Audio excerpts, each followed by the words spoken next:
Meet a genetic mastermind, stopping bullets by splicing spiders with goats. A biologist who dreams of sending robotic lizards to Mars. And a country inventor unleashing a bionic predator over the rooftops of Scotland.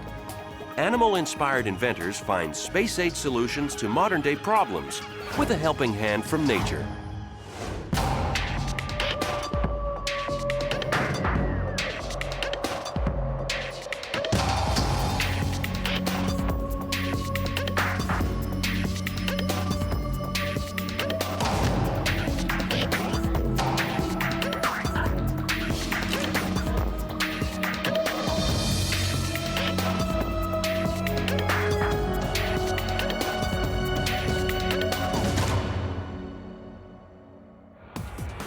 Imagine a world where chemical warfare is a forgotten fear. A single injection that'll protect you against all nerve agents. That's compelling. Where soldiers and police defy bullets. A flexible suit that's very, very thin that would stop all ballistic threats. Where medicine and technology know no limits. Super strong filament could be used to really do advanced microsurgery. Advanced materials are used today in avionics, aircraft, and space. This is the stuff of legends. Welcome to Jeffrey Turner's future. A future built by goats. Hey, goats. Oh, you're looking good. Super. Oh, you're a hairy devil. Yeah. Jeff has raised hundreds of millions of dollars promoting the potential of his favorite animal, most notably an all-natural biodegradable fiber called BioSteel, 5 times stronger than real steel and a 1/10 the size of a human hair. Animal transgenics using domesticated dairy animals really allows us for the first time to be able to make those wonderful materials. But these are no ordinary goats. Underneath the fur and behind the beards, these goats are part spider. By understanding nature, can we use a surrogate? Instead of spiders making spider silk, let's have goats making spider silk. Yes, Jeffrey's built his company, Nexia Technologies, on one main principle. If you can just implant a spider chromosome into a goat embryo, you can raise a flock of genetically engineered uber goats that produce spiderweb protein in their milk. They're wonderful animals to work with, and someday this goat may save your life. And we think that's a good idea. And Jeff's ideas have a way of catching on. When he took his company public, he raised $40 million, a record sum. The US and Canadian militaries have invested millions more in Jeff's ideas. But is spider silk really worth all this effort? Thanks to a few million centuries of evolution, it is. It turns out that about 400 million years ago, everybody walked. Spiders walked and bugs walked. They weren't called flies then because they didn't fly. But then around that time, there was evolutionary pressure to get the flies up, and they started flying away, and the dinners for the spiders vanished. Most of the spiders died, but a few of them made simple filaments, and the war began. Spiders making silk, flies getting bigger and stronger and faster, and back and forth. What they've achieved is truly remarkable. Absolutely astonishing materials, using the basic building blocks of what's inside a bug. And Jeff has learned a lot about what's inside those bugs from zoologists Ken Savage and Paul Garrett. Paul provided Jeff with his first gene for spider silk research. You know, just from a biologist's point of view, I'm a bit of a nature lover and I like to get out in the woods and do field work. I really do it for the basic science quest, which is, well, this is really neat. And what explains that primary niftiness, if you will. So, anyways. And spider silk is pretty nifty stuff, especially the kind called dragline, which forms the frame of the web. The reason we call it dragline is because also when they walk around from place to place, they glue a piece of dragline down to the substrate.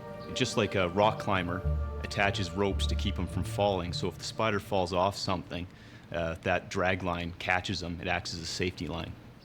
Dragline is made up of a combination of proteins similar to what's in human hair, but its unique strength comes from the crystal form of its molecules. When spun from liquid into solid, they form an incredibly tight mesh. Oh, you gonna pluck her? Yeah, okay. Well, Paul and Ken collect the web for experiments in the lab, and some of these experiments have become vital elements in Jeff's success. But with humility, we accept that we do not know all the all the tricks the spider's done, and she holds them very closely. And so we need to understand those over time. Back in the spider lab, Ken hooks up the drag line to a special machine that pulls on the silk to measure its precise breaking point. It takes 40% more force than steel before it snaps, and it's a fraction of the weight. Why dragline is remarkable is actually its unique combination of extensibility and strength, which makes it very tough. It can absorb a lot of energy before it breaks.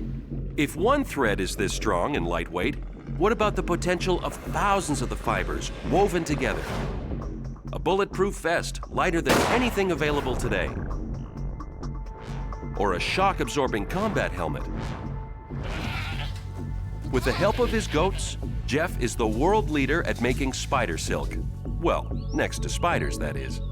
The relationships between spiders and goats couldn't be further apart for the person who was just initially thinking about it. But if you really start to explore biomimicry, these two organisms aren't that far apart at all. And so the concept was, can you take a gene from a spider and harness the protein synthetic capacity of a goat? And it's a reality today. That's because Jeff has been able to take the uncooperative spiders out of the equation. Unlike the gregarious little vegetarian silkworm that you could have 100,000 in this room, and they're all munching on their vegetarian mulberry leaves. Not so the spiders. Spiders are territorial carnivores. They eat each other. They eat fresh meat every day. See, 50 creeping tons of black horror. No one can escape it. No woman will ever forget the caress of the spider. And as a result, they've really precluded any type of domestication. No, cannibals don't make good livestock. So scientists began trying to simulate spider dragline in the 1960s. Success was limited. Why spiders are so successful?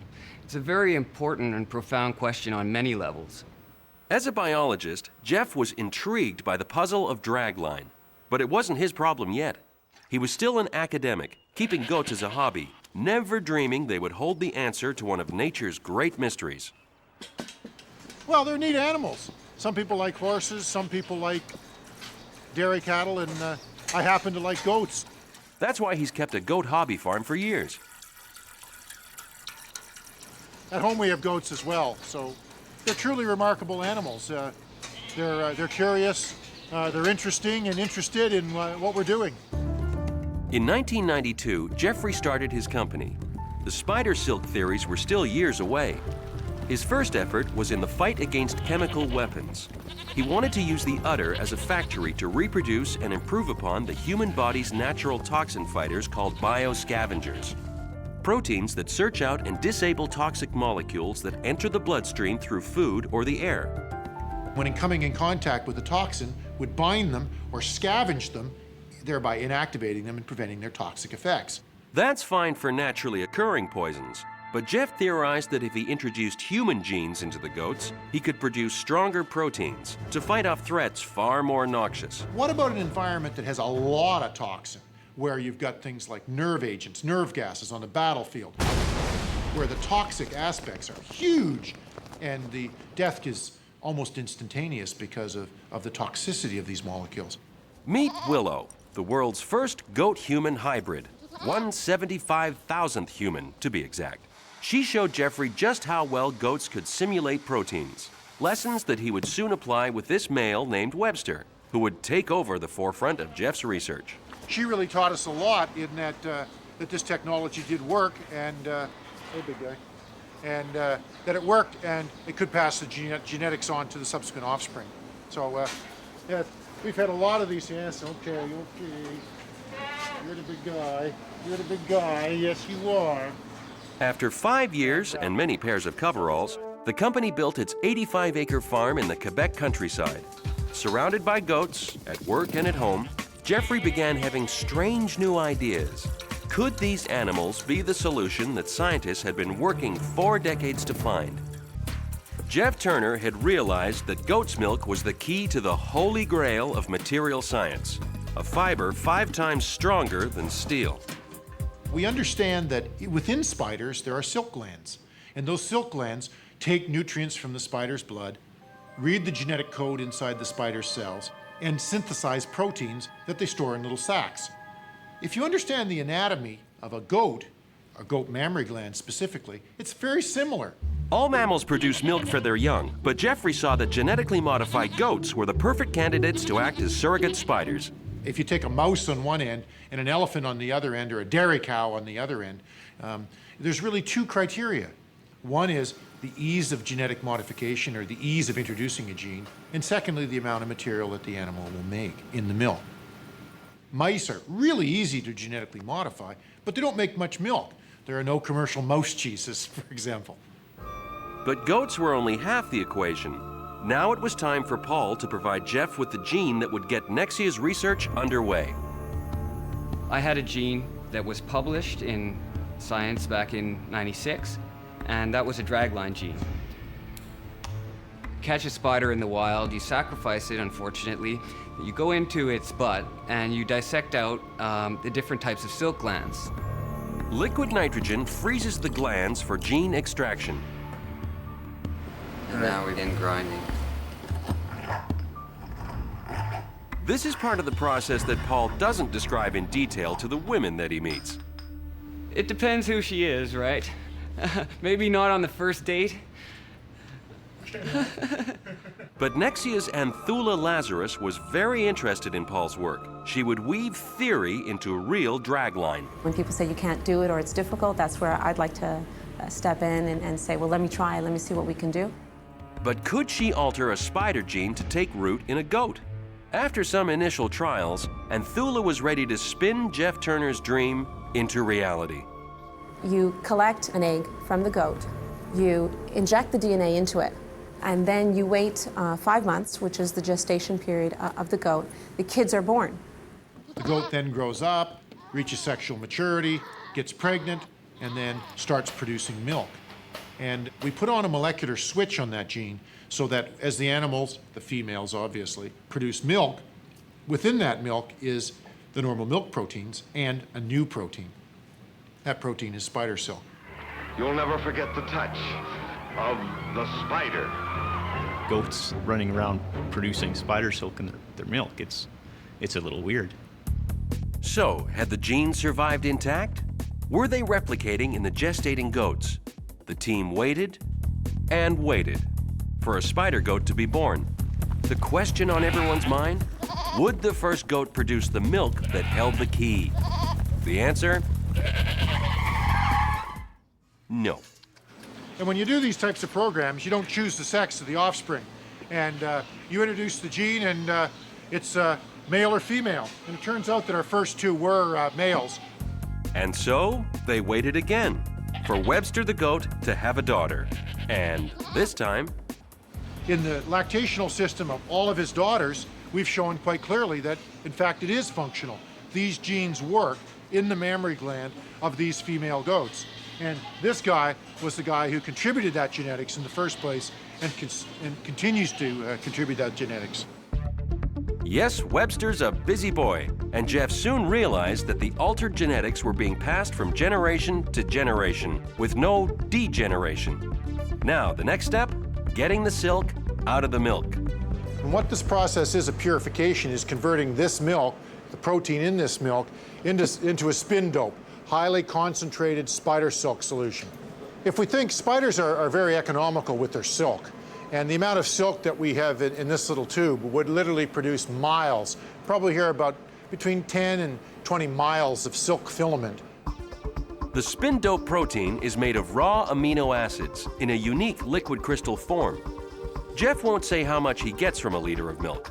Spiders pull on this dope to lock the crystals together, transforming the protein from liquid to super strong solid. As they move together through the rear end of the spider, through the spinnerets, they touch, nucleate, and zip together in a self-assembling, super performance material that the spider makes on demand. Human beings are still a bit dopey when it comes to spinning dope. They push the spin dope through holes in a plate, then stretch it on a series of rollers to bind the crystals into place. It's hard to spin it as evenly as the spider. Fiber that they produced is not as good as spider silk. And that's an important lesson unto itself, is that we want to know how to get there. Nexia has made an important, very important step. a big enough step to attract the attention of the Pentagon. The question was, could Jeff's spiderweb stop a bullet? We have an active collaboration with military.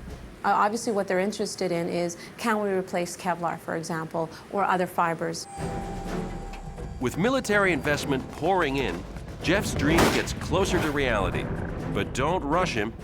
We can't make a vest today, and in fact, we don't really know which silk is best. We don't know the weave structure, the number of panels that would be needed. But those are the questions that we're working forward to answering. Yes, one day, Jeffrey's environmentally friendly silk could be stopping bullets, saving lives, winning wars. Today, Cool, wow! Wow! Took a long time. Took 400 million years to figure this out. This is not something Nexia is going to solve completely in a day or a month or a year. so Jeff Turner's well on his way. A spin doctor who's turned his love of goats into a multi-million-dollar dream. Jeff has a team of humans, goats, and spiders working together to realize his vision. The future of biology is really understanding how these animals work and how they can help us. Mother Nature has shown the way. Our vision, our ultimate goal, is to be able to harness what we can do from Mother Nature to really make these materials to give a better world. Oh, you guys are crazy. You guys are crazy. Yes, you are. Oh, you're a big goat. So are you. A new generation of space explorers hurtles toward Mars, ready to tackle its mysteries, uncover its secrets.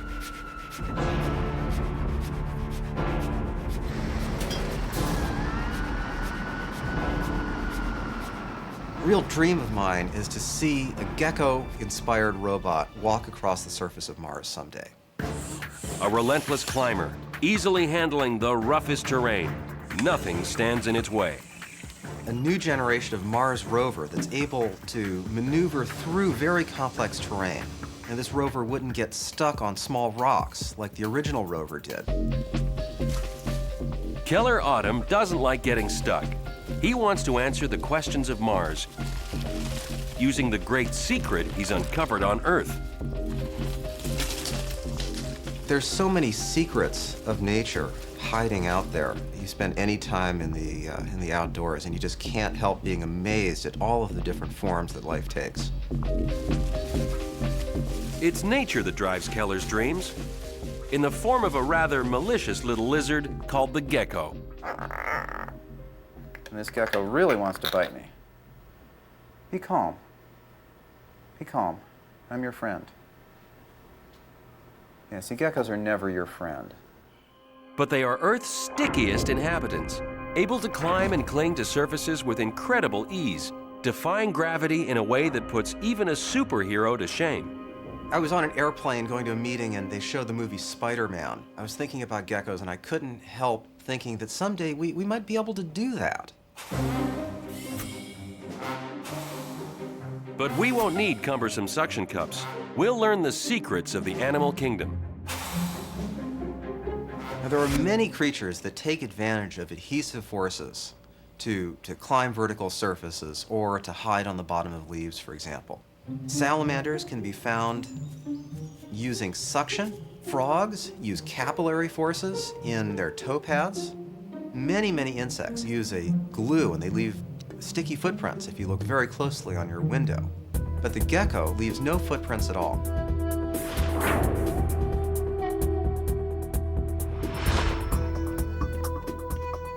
Keller calls the gecko the Ferrari of the climbing world. He spent a decade unraveling the gecko's strange and sticky secrets. There we go. Just amazing. If he can figure out how the lizards hang and hug with such apparent ease, he can change the world. And what we'd really like to do is to see a robot, just to be able to do a little of what the gecko is capable of. And this robot could go places that are too dangerous for people to go. Imagine a firefighter throwing a handful of little gecko bots into a burning building to go search for survivors. There we go. But to emulate the gecko, Keller must first understand it. So this animal, it's just amazing. This gecko is able to run up a vertical surface as if she were on the ground. At his lab at Lewis and Clark University in Portland, Oregon, Keller studies an Asian breed of gecko called the tokay. So this is the tokay gecko. They'll eat small rodents, birds, undergraduate students. Mentor is a role that Keller clearly loves to play. There we go, good job. Now the thing is, a tame tokay is a little bit of an oxymoron here. So they come in two varieties, which is nasty and nastier. He remembers the opportunities for learning that he was given at an early age. I guess I've just been a curious person all my life. I just liked asking questions. It probably made me an annoying child, because I always wanted to know why. Well, my parents were just such an inspiration to me. My mother, Violetta Autumn, is a well-known architect, and so I think that nurtured the creative side of me. And creativity, I think, is probably the most important thing in science. My father, Sanford, had a career as a research experimental psychologist, and so I think just that combination made me who I am. Keller's quest for knowledge only got more intense, and nothing would stand in his way. Keller's curiosity eventually led him all the way to Tibet, where the budding biologist began collecting geckos. But the source of their stickiness wasn't the question on his mind. Keller was trying to solve another mystery. Some of my first work was in Asia, where I studied geckos that are active at night in Tibet. And the reason those were interesting is because it's incredibly cold in the mountains at night, and yet these little lizards were able to run around. Gecko is able to move around with 1/3 the energy that other creatures on legs use. This incredible fuel economy is, in fact, what allows the gecko to move around at night when it's so cold. The year Keller spent in Tibet had changed his life and career. He found that geckos were able to conserve their energy while walking in such cold climates. He returned home with a zeal for all things gecko. What made this gecko special 160 million years ago was that it was the first lizard to come out at night. These were new creatures that were invading the dark.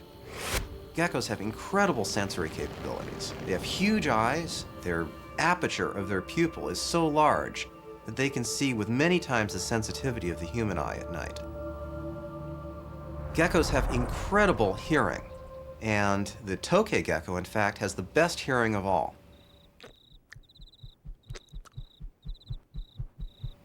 It can hear the sound of an insect walking on a wall all the way across the room. They're also vocal animals. They're the only vocal group of lizards, in fact.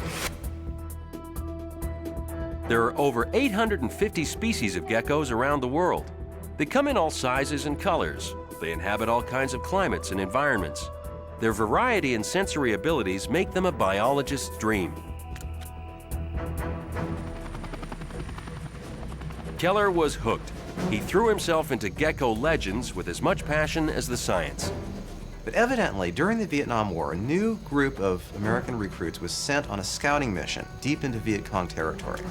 Their first night out, they heard a noise that sounded like someone saying a bad word, whispered in the night. It sounded like F you, F you. And they fired madly off into the dark. They reported to their commanding officer, supposedly, and he burst out laughing. He says, "Don't you kids know about the FU lizard?" Keller was so entranced he had yet to ask the questions about the animal's ability to cling. Ironically, the direction of his life's work would change while he was trying to take a holiday from geckos. After 5 years immersed in the biology of the gecko, Keller Autumn needed a break, but geckos don't let go so easily. Well, I'd been studying geckos for a while and happened to be on a Hawaiian vacation, taking a little time off from geckos and lying in bed, and I look up on the ceiling and there was a huge spider right above me. It's no secret that I'm not a huge fan of spiders, and I was trying to decide what to do about this spider when a gecko came out of the corner, immediately ran across the ceiling and attacked the spider. They had a little battle up there upside down on the ceiling, and the gecko won easily.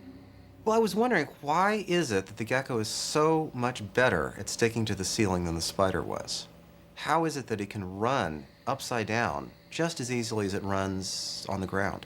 A quick literature survey after I got back from that vacation revealed that actually people had been trying to figure this out for 2,000 years, beginning with Aristotle. Okay, that's just one hand. That's just the front left. Keller had stumbled onto one of nature's greatest mysteries. A powerful microscope reveals that there are millions of microscopic hairs on the bottom of the gecko's feet. So what is it about those hairs that makes them sticky? That was what we wanted to find out. 6.5 million of these microscopic hairs, called setae, and a closer look reveals much more. When you zoom in on one of these little gecko foot hairs, what you see is that this hair has a really bad case of split ends. 1,000 of them on the end of each hair. Keller learned that these tips, called spatulae, give the gecko billions of points of contact with any surface. But how strong are they? Let's try a couple of these. Yes. Keller takes some hairs shed by the gecko to test them out. One gecko has about 6.5 million hairs. That would be enough to lift the weight of a large man, or about 120 kilograms. We have about 10,000 gecko hairs attached to the tip of this clamp. And let's see if we can lift a coin. There we go. So now these hairs are attached to the cover slip taped to the coin, and it's quite a strong bond. But if the hairs change alignment, it drops off quite easily. Keller's next step, examining all the existing theories about the gecko's ability. And the gecko is the Bermuda Triangle of biology. There are a lot of theories. Is there some special chemical, like a glue? Or perhaps they stick like suction? Or maybe it's like a nanoscale Velcro. One by one, Keller knocked down those theories. 10 times too strong to be suction, too good on smooth surfaces to be Velcro. A thin layer of water was a leading hypothesis. But Keller and his colleagues disproved that one too. That left one possible conclusion, one that seemed almost too simple and too bizarre. When those foot hair tips, those billions of tips, are able to come in such close contact that their electron clouds are actually interacting with each other, the gecko literally becomes one with the wall. The hairs on the gecko's feet are so small, the split ends merge with the surface at the molecular level. It's called van der Waals force. Keller has cracked the case, but that's only the beginning. He needs to understand exactly how the gecko is able to release its feet at will, if robots and people are ever to share the gecko's abilities. One of the things that we're trying to figure out is how the gecko adhesive sticks to rough surfaces, not just smooth ones. And Andrew here is running our Robotow testing apparatus to answer that question. Robotow is an artificial gecko foot that allows Keller and his students to study how the alignment of the setae lets the gecko unstick with such ease. Here we have another array of about 10,000 gecko hairs right at the tip of this robotic gecko toe. And this plate has 3 surfaces of different roughnesses. And he's going to use this servo manipulation system to drag those hairs right across those surfaces. And then we can measure how much force it produces. It's all about the angle of the foot. And understanding this process brings Keller a hair closer to the day that gecko adhesive starts revolutionizing human life. You could imagine using synthetic gecko adhesives for applications ranging from pick and place in the silicon industry, manipulating those tiny silicon wafers without scratching them or leaving a residue, or nanosurgery to pull on a blood vessel or a nerve very gently, or mundane things like Post-it notes. Instead, we could have gecko notes or gecko tape. What about fumble-free football gloves or superhuman climbing gear? My daughter Kendra, she's 7 years old, and she's decided she's going to be the world's first person to climb with synthetic gecko adhesive. When am I going to get my gecko gloves? I can't go home without her asking me, Dad, why aren't my gecko gloves done yet? And Kendra is a lot like her dad. Kendra just loves to ask questions, and she comes into the lab with me and we look at gecko feet. We can test the gecko adhesive. And this is a nice project because, sure, it involves technical physics and lots of equations and fancy equipment, but it's also something you can touch and feel. I can sort of see the inside of the antennae of the... We should take a picture. Yeah. I think kids are they're natural born scientists. All children would become scientists if we didn't discourage them by making this seem boring or overly technical. Keller and his colleagues have made great progress, but there's a lot of work to be done before he can climb like a gecko, though his gecko robot has already taken its first step toward Mars. We've been working with the iRobot Corporation in Boston to try to learn secrets of gecko climbing that can be applied to robotics. And these are little robots that can scale walls or even move over the ceiling. He's let us know how the geckos move, how they climb, certain ways they transition between the walls. We've tried to take that information and incorporate it into our robots. Together, they've created the Mecho Gecko. It doesn't use gecko hairs for adhesion, yet, but it does mimic the gecko's movements as it applies and peels its feet. And Keller continues on his quest to help create a better gecko-inspired robot. If science can't be fun, Keller isn't interested. I mean, toys, for example. You could imagine a Mecho Gecko being on your kid's Christmas list next year. Kendra still has a bit of a wait for her gloves. Those following in her dad's sticky footsteps are just now in the first stages of producing a synthetic gecko adhesive. We also need to know how to manipulate millions or billions of gecko hairs simultaneously if we want to be able to scale up this phenomenon to generate truly large forces that could allow, say, a person to climb a wall, like Gecko Man. So thanks to a boy who never really grew up, we can all imagine the day when gecko-inspired technology makes one giant leap and a very secure landing. I'd love to see a gecko-inspired robot crawl over the surface of Mars and climb up rock surfaces with gecko feet. I think this is possible. In the next 5 years, we should see climbing robots all over the place. That sounds scary. Run for cover and don't look up. The birds are out to get you. These invaders from the sky carry nasty cargo, and they're only too eager to drop their dirty bombs on you. You can hardly walk down the street without being crapped on, putting it mildly. Gulls are becoming an increasing problem, particularly in cities. Northern Scotland is a country under siege from this plague, like no other place on Earth. But technology finally might offer a solution. A high-tech robot predator, merciless, unyielding. Meet Robot.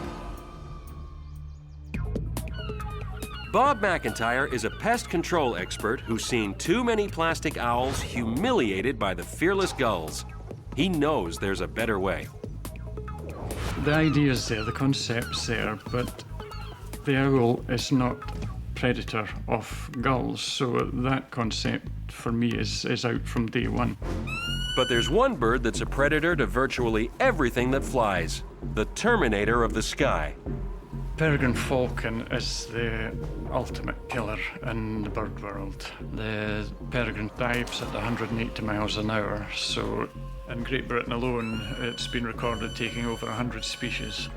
So I then decided, well, if I could just design and build a robotic model, computerized, that was realistic enough to convince the target species that real peregrine falcons had moved into their territory, there was no way pigeons or gulls are going to take up the same residence.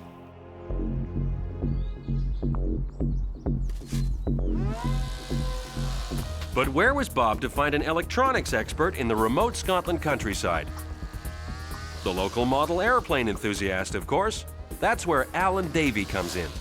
Normally I would have got involved, but the fascinating thing was I really had a short circuit with the technology because I knew about model control, servos, battery management, so I've been doing this for so long, building model aircraft. It was just using the tools that I had to fit inside this peregrine falcon called Robot. So a beautiful friendship is born. A naturalist with a hate for seagulls, and a man who plays with toys. The expectant parents of a robot falcon. Bob wants a hybrid, the large imposing size of a female peregrine with the aggressive markings of the male. the ultimate sexually confused bionic predator.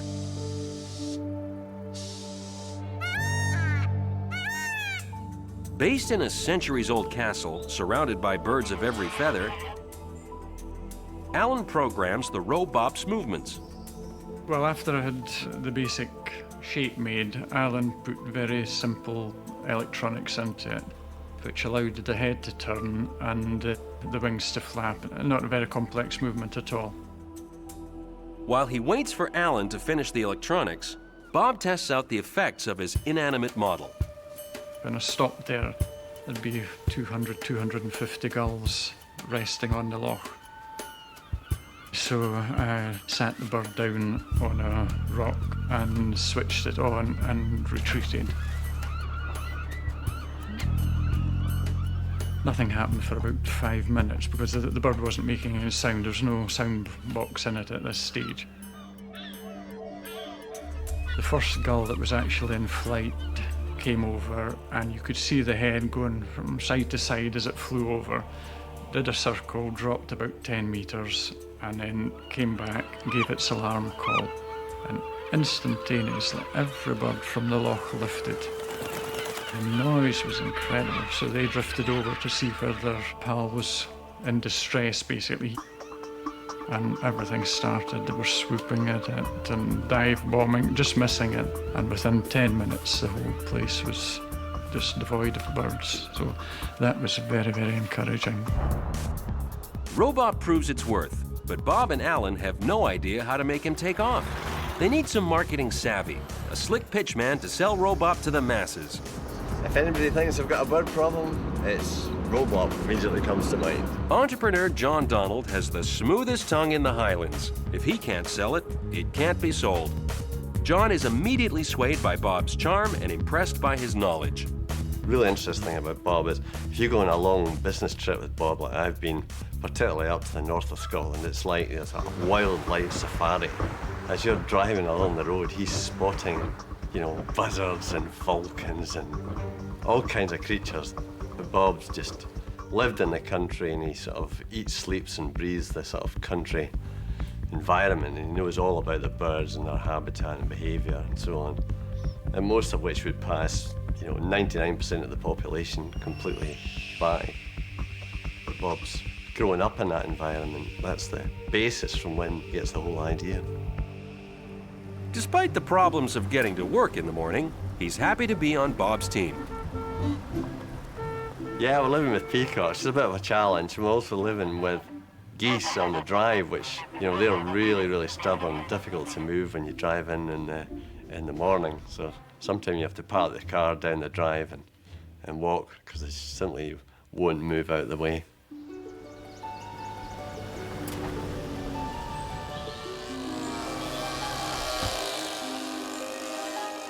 Hi, Alan.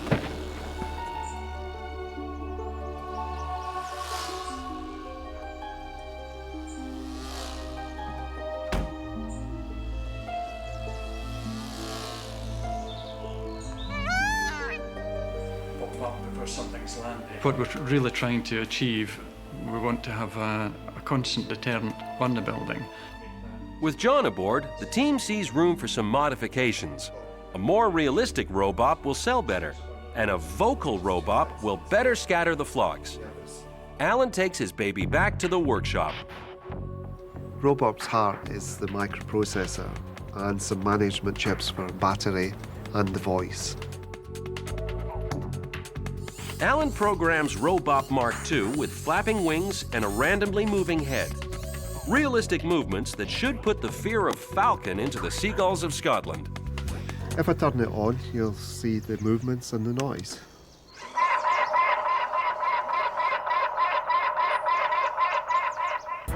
The new improved model even knows how to phone home or chat over the internet. If the battery run down to a certain level, we have an embedded cell phone in that bird and it could phone you up and tell you basically come and charge me. But don't expect too many calls. Batteries aren't much of a problem for this bird. Because it detects morning or night time, it will shut down at night. But the next morning, sunlight, up it goes again, away it goes through its routine. And it'll keep going for 4 months, no problem. But that doesn't make the bird easy to market. Promoting Robop's a really interesting challenge because on the one hand, we've got tremendous public interest in the product, all stirred up by the press and the TV. That excitement only goes so far when your robot bird has a $2,000 price tag. On the other hand, you've got the deeply skeptical pest control industry, and you've got the equally skeptical building owner who's saying, I'm desperate, I'll maybe try this out, but really and truthfully, this can't possibly work. If the team is ever going to sell Bob's bird, they need a publicity stunt, and John's come up with one. How will Robop stand up to the ultimate test? The Robop team is about to test their bird's mettle. They've accepted a challenge from the town of Fraserburgh, a fishing village plagued by gulls. Even by Scottish standards, this place is a mess. A town which has got thousands upon thousands of gulls. On every roof in the town is covered with them. You can hardly walk down the street without being crapped on, putting it mildly. And we were numerous times during the trial. The favourite party trick of the gulls is to swoop down on people when they're coming out of a fish and chip shop. And people get so startled they drop their fish and chips on the street. And so the gulls just dive down and have away the fish and chips. It's a lot easier than, going out to sea and flapping your wings for 3 hours to catch the odd fish. So that's the problem we're up against.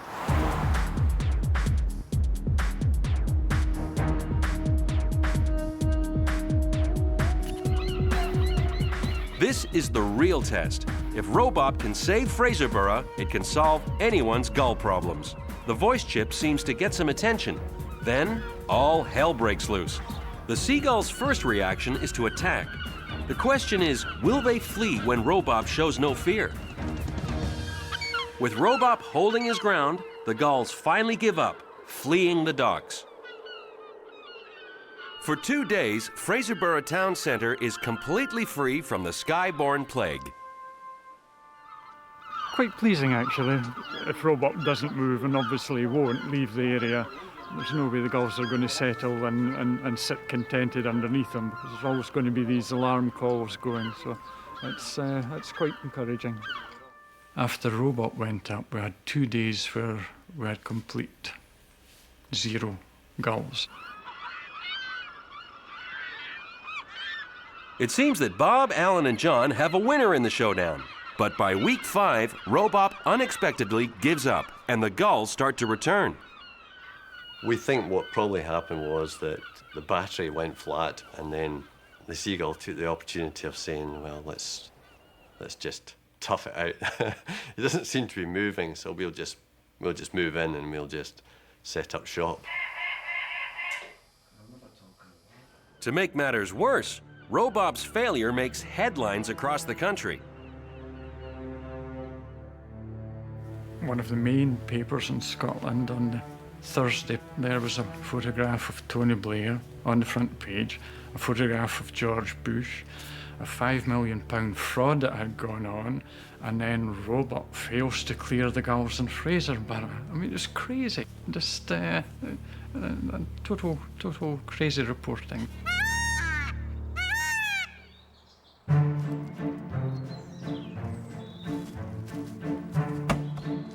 With a newly designed battery, they set out for another test, this time with a portable perch that gives Robop more visibility. Quite interesting to see this bird up the pole, actually, with the strength of the wind. It's fairly building up now.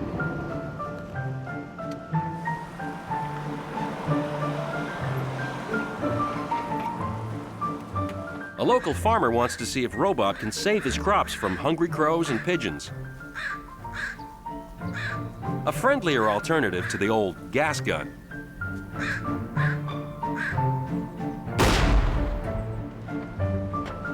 Hi, Gordon. Hi, Bob. How you doing? All right. Nice to see you. Hopefully, this demonstration will rescue Robop's reputation after the Fraserburgh setbacks. This unit we developed here was specifically designed for farms. and it was designed specifically to be very tall for visibility. The robot sits on top, and really you can't see it over a large area. If we can see it over a large area, so can birds. If you can put Robot in the field, shift them out in the morning, go out in the morning, shift them around a bit, and go away all day and leave them, and knowing that your crops are protected, I mean, that's what we're looking for. As Bob said when he invented it, it's nature in its element.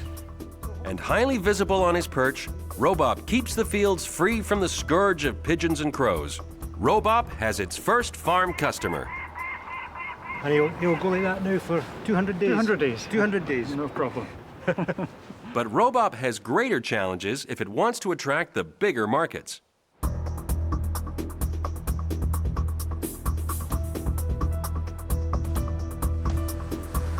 In downtown Edinburgh, Bob and the boys want to convince a building manager to give Robop a shot. It's a major insurance company with a gull and pigeon problem. Success here could really help wipe out the failure in Fraserburgh.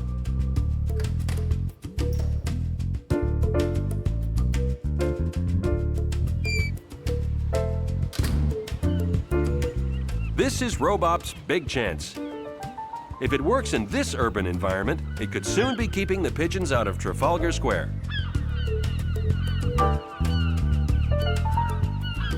Within half a day of being on the roof of that building, we didn't have a seagull at all. It was absolutely fantastic. So I'm all for them. The newly improved model does the job. And so Robop is on duty across Scotland. One building at a time, Bob is making a cleaner nation with friendlier skies. Now the rest of the world is catching on, and John's selling Robop in continental Europe, Australia, and even the Middle East, where he stands guard over a sheik's yacht in Dubai. And Bob keeps dreaming. He has big plans for his robotic friend, from the remote highlands to the ends of the earth. Every new building throughout the world with a robot on top. That's it.